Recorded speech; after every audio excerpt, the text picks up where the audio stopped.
Did you know that the Russian economy is highly dependent on its energy sector, but after the country invaded Ukraine in 2022, it is facing a challenge in earning enough from its critical export item? UE nations, which are major importers of Russian oil, have almost ended their imports brought in by sea. The United States followed suit, and so did the UK, who have imposed major restrictions on Russian oil earnings through a device called price cap. You will be compelled to think that this spells doom on the Russian economy. But what if I tell you that the former communist superpower continues to earn mega dollars, in spite of the sanctions from the biggest economies in the world?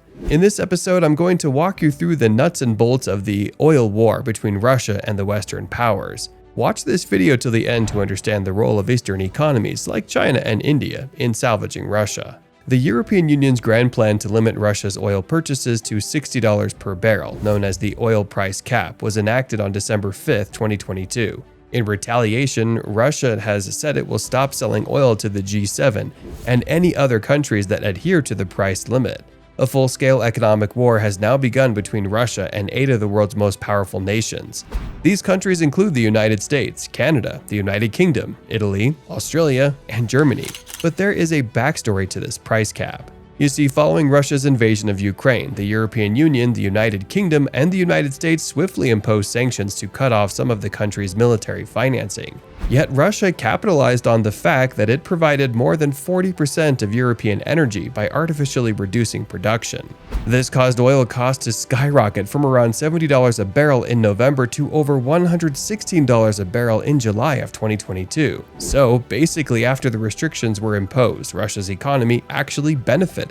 Its oil export earnings nearly increased to $90 billion. As a result of the sanctions, inflation in Europe jumped to a 40-year peak. Currently, the United Kingdom is experiencing a rise in food prices and a doubling of energy costs. The rising expense of living could potentially lead to a recession. Britain's gas pipelines connecting with Russia in the north are at risk of being sabotaged, and the pound has dropped to a record low against the dollar. This is why the G7 in Europe have agreed to not purchase Russian oil at prices above $60 per barrel, a strategy known as the buyer's monopoly.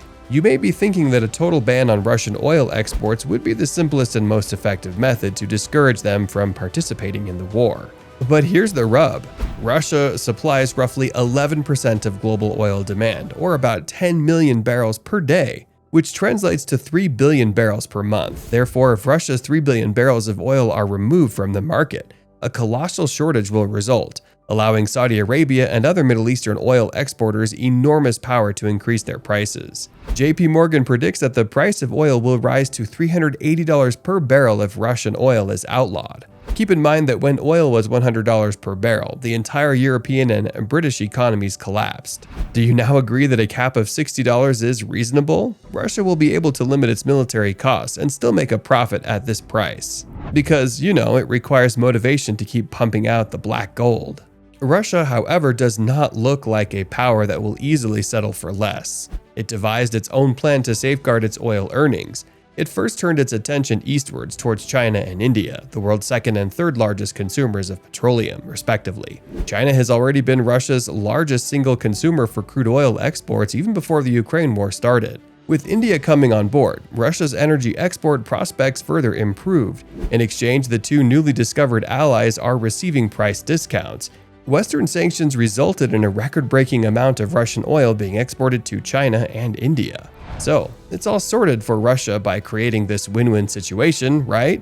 Not so soon. There is a good reason why European countries are dubbed superpowers. Russia wouldn't get away easily in this case because of Europe's shipping monopoly. The shipping industry requires massive amounts of money to manage several parts of the supply chain, including ships, containers, port upkeep, insurance, and storage facilities. There are separate businesses that provide each of these functions for international shipping firms. There are a few large monopolies among corporations. The majority of seaborne Russian oil is carried by Greek vessels, with 95% of that oil insured by a London-based international group called PNI Clubs. When the price of a barrel of Russian oil exceeds $60, the G7 countries implement a complex and super strict system to stop any country from purchasing Russian oil at that price.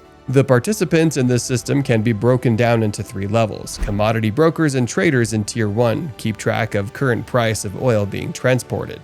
Tier 2 consists of trade finance powers, and Tier 3 consists of the most influential parties involved, including insurers, reinsurers, and ship owners. To function, they rely on verifications from higher ups in the system. Because of the high stakes involved, it is imperative that the attestation forms sent from the top are obeyed by the Tier 3 stakeholders. Therefore, none of these businesses will receive insurance from these London-based firms or these Greek vessels if they attempt to purchase Russian oil for more than $60. So, even though G7 does not control India or China directly, it can arm twist them through oil brokers and shipping companies if they try to buy Russian oil for more than $60. In order to win the economic battle, the G7 and Australia are squeezing Russian energy revenues through this tool. Does this indicate that Russia has lost the match? Not really. There are 3 loopholes in this price cap system that Russia can cleverly leverage to sell its oil to countries like India, China, and Malaysia. Firstly, by turning off the automatic identification system of the ship. These are location trackers that are usually turned off only in pirate-infested zones. But the Russian ships are putting them off long enough to pass through. This is something they had learned from Iran, which resorted to similar tactics when it faced sanctions. So when the oil cannot be tagged as Russian, it can obviously be sold for over $60 a barrel. Secondly, Russia is building its own shipping insurance system to avoid the European radar. It will require a lot of money, but not as much as the nation is losing because of the price cap. Finally, Russia has announced that it will no longer export oil to any country that is abiding by the price cap. How delighted Saudi Arabia and the rest of the Middle East will be with the news. With this, we wrap up this episode of Informed Investing. Do you think it's all settled for Russia, or do you see another twist coming in this thrilling saga? Drop a line in the comments and let me know. Thanks for watching. Please subscribe to my channel and hit the like button if you enjoyed the video, so that you may be notified when I upload a new one.